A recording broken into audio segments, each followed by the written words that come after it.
President Obama arrived in Ramallah in the West Bank early Thursday, where he was greeted by Palestinian President Mahmoud Abbas. The two met for talks a short time later. Mr. Obama made his appeal for peace later at a joint news conference with Mr. Abbas, saying there is no point of negotiations if either of the parties expect that direct talks can be held only when everything is settled ahead of time. We cannot give up on the search for peace. Too much is at stake.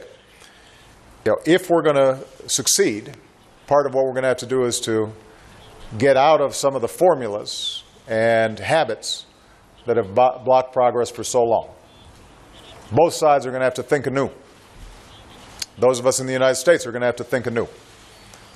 But I'm confident that we can arrive at our destination. Mr. Abbas repeated his view that Israeli settlement activity is illegal, but he also said he is ready to resume peace negotiations. I asserted to His Excellency the President that Palestine has taken long and additional steps for the sake of making peace. I hereby assert again that we are ready to implement all our commitments and obligations and to respect the signed agreements and the international legitimacy resolutions in order to provide for the requirements of launching the peace process and achieving the two-state solutions, Palestine and Israel.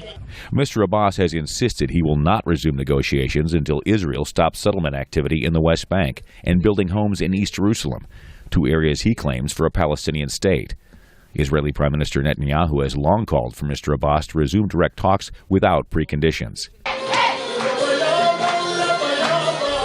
Following the news conference, Mr. Obama joined Palestinian Prime Minister Salam Fayyad for a tour of a youth center and a dance performance.